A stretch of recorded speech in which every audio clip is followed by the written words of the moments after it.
It was on the weekend in early July. Unusually, I got a call from my younger brother, Jacob. "Sorry, bro. I have a favor to ask." There was a hint of urgency in his voice. "What's up, Jacob?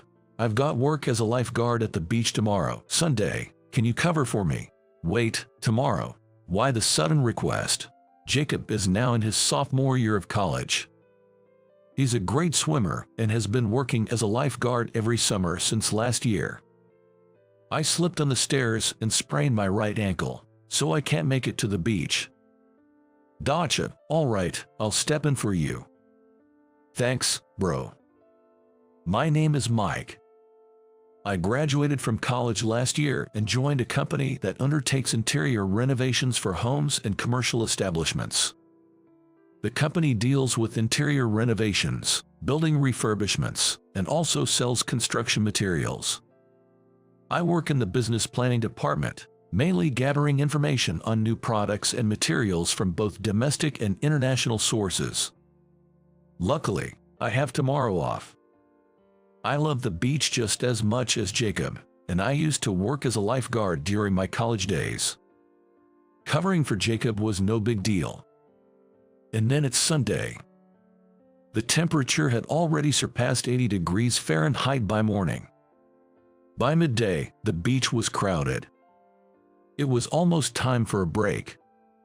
I was heading towards a secluded spot near some rocks. That's when I noticed a straw hat fluttering in the wind beyond the rocks. Just after, a young girl chased after the hat, and the next moment, she fell into the water, fully clothed.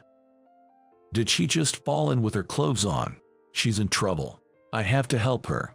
I sprinted to where I saw her. I dove into the water, grabbed the drowning girl's arm, and pulled her to safety. She was panicking and flailing, probably from the shock. That was scary. "It's okay now, just relax." That's when I started swimming towards the shore. Suddenly, I heard the roaring sound of an engine. "Wait, is that a jet ski? That's bad. It's heading straight to us and it's going fast." I pushed the girl with the floaty with all my might towards the shore. Immediately after, ouch, I felt a sharp pain in my head and lost consciousness. Next thing I knew, I was being rushed to the hospital in an ambulance someone had called. When I woke up, I was looking at a white ceiling and white walls. Where am I? My head felt foggy. Oh, I must have gotten injured while trying to save that drowning girl. Next to my bed, Jacob and Mom were sitting. When Jacob noticed I was awake, he shouted, "Bro, you're finally awake. Mom, go get the doc." Mom rushed out of the room in a hurry. "Bro, I'm sorry. If I hadn't asked you to cover my shift, this wouldn't have happened." Jacob looked like he was about to cry and bowed his head. "Don't apologize. It's not your fault." Soon after, Mom and the attending doctor entered the room. According to the doctor, a jet ski had grazed my head, and a wave pushed me into a rock, injuring my head. Full recovery in a month. Apparently, I still need to be hospitalized for a while. What about the girl? Is she okay? She's fine. The girl's mother called the ambulance for you. That's a relief. The next day, a beautiful woman in her 30s visited the hospital. "Thank you, Mike, for saving my daughter." "That must be the girl's mother. Is your daughter okay? Did she get hurt?" "Thanks to you, she didn't have a scratch, but I heard about your injury. How can I ever apologize?" Tears welled up in her eyes as she kept bowing in gratitude. "Oh, I'll be fine in about a month. Please, no more apologies." She stopped bowing.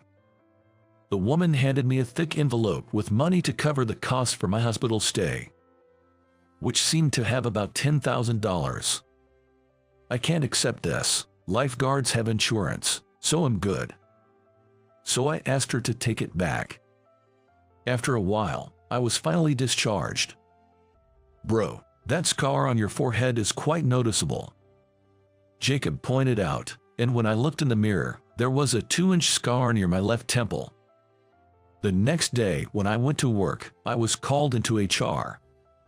Though it was an unforeseen accident, I had been absent for a month.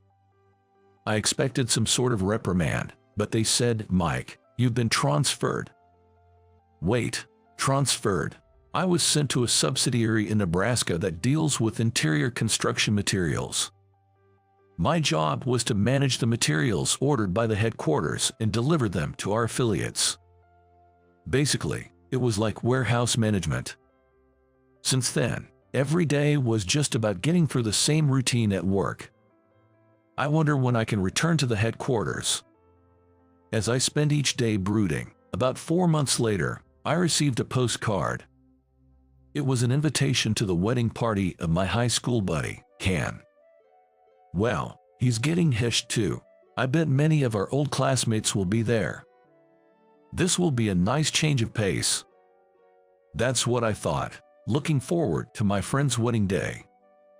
As the day arrived, excited about seeing my classmates after such a long time, I headed to the venue.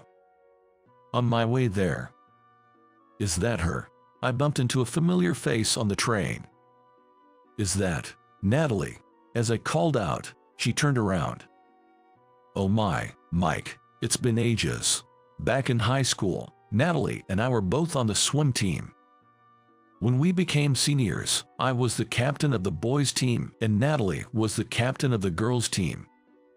She quickly noticed a scar on my forehead and asked, "Mike, how did you get that scar?"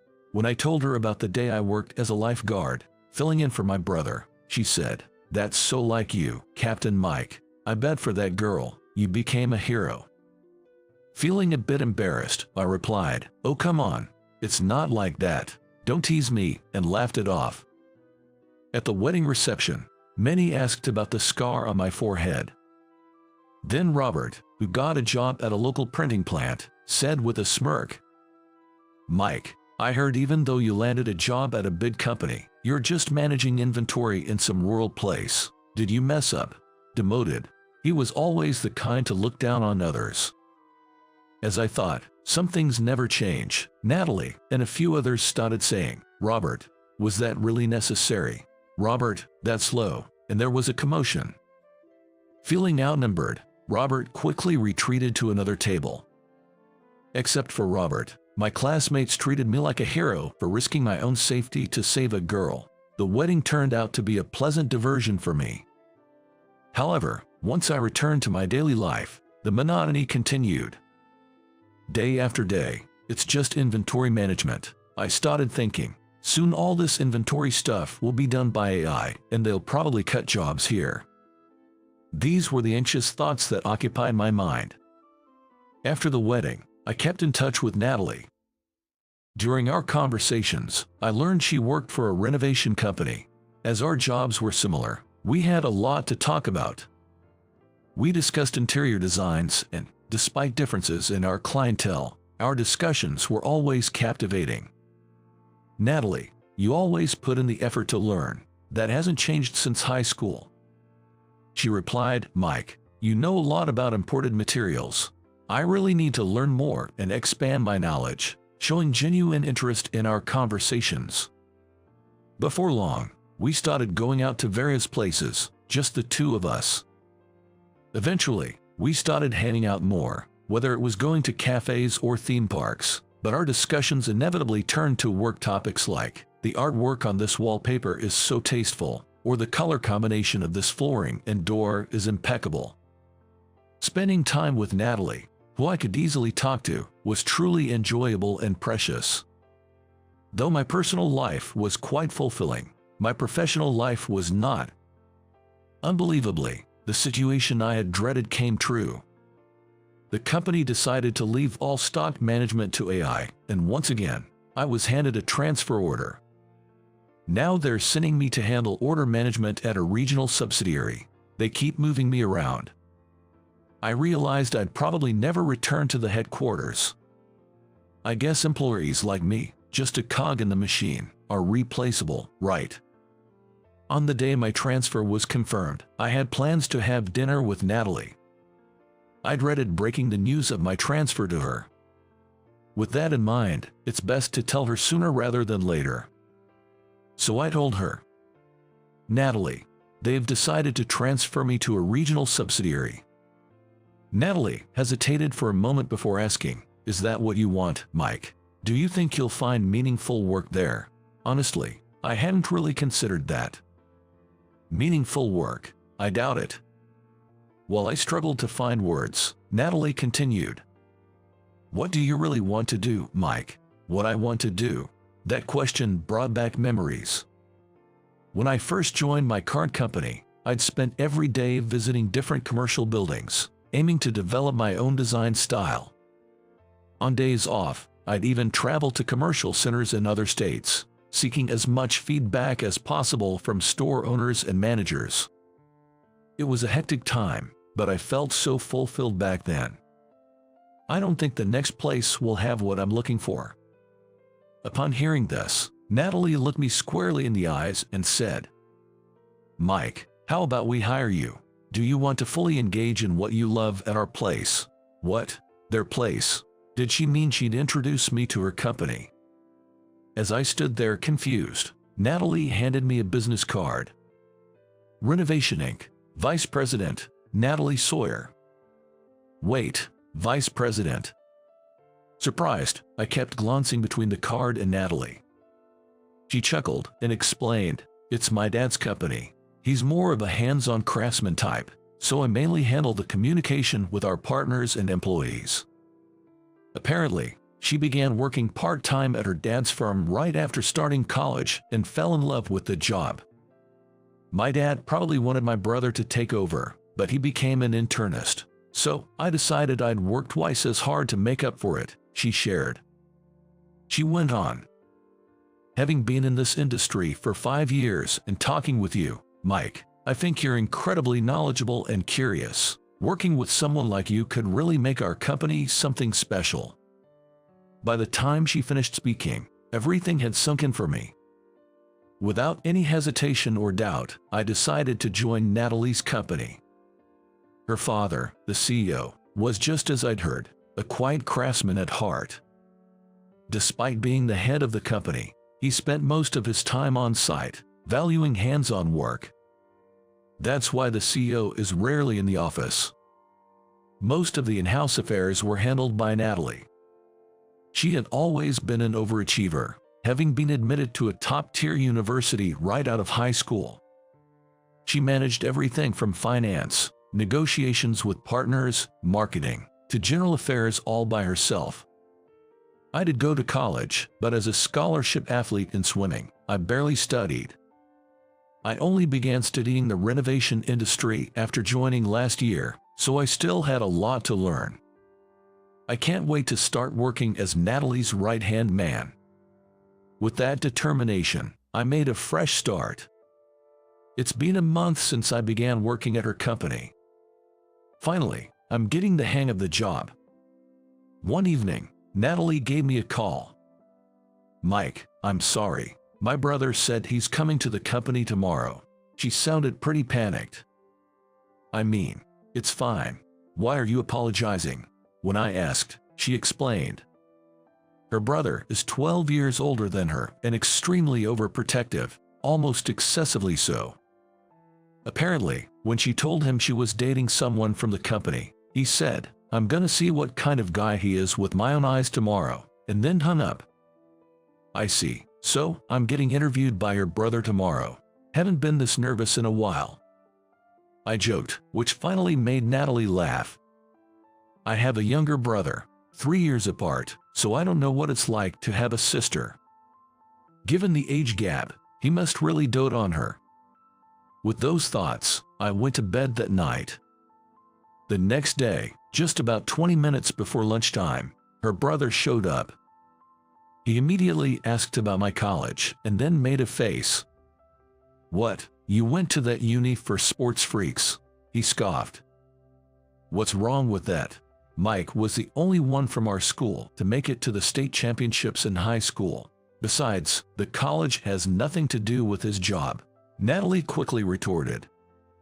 But there's no way I can approve of a guy who's dumber than my sister, her brother insisted. Just then, a woman holding a little girl's hand walked in. Both the woman and I looked at each other in surprise. Wait a minute, isn't that the girl and her mom from the beach? Oh, Mike, I can't thank you enough for what you did. The girl's mother rushed over, deeply bowing her head.